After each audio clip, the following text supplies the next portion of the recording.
This is how desperate the people in northern Gaza are. Most people, when they see scenes like this from Gaza, want our government to call for peace. This aid truck filmed at the end of January is one of the last to enter the region. Instead, they hear this from both Tories and, up until recently, Labour. From the start, we have said that the first and most important principle is that Israel has the right to defend itself under international law. It's like the Palestinian people are on the floor with Israel relentlessly kicking them in the face.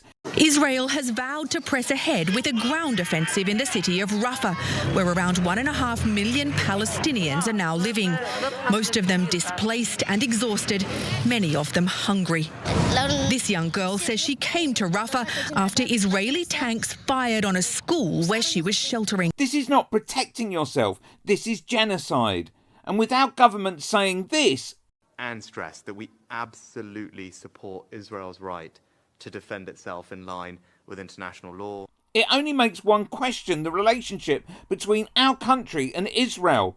Why are we parroting this line? Israel has every right, given that, to defend itself in line with humanitarian law. Because it ends up feeling like we're being gaslit when we keep hearing it all the time.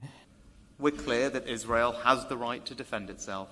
Anyway, when called upon to vote, to take a stance, to ask Israel to implement a ceasefire, our parliament fell into chaos.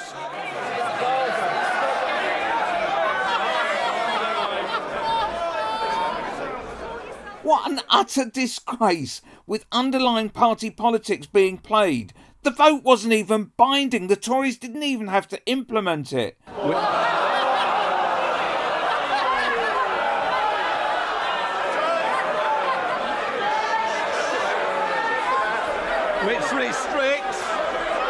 Which restricts order. What a total disgrace. I'm appalled. I wish that there was a way to admonish them all. It just shows that our parliament is totally useless. I fail to understand why a display of petulance over parliamentary procedure should override the vital need to address the suffering of people in Gaza. That seems to be become the main story rather than the vital need. So, who's been petulant? All of the damn people in Westminster, as far as I can see.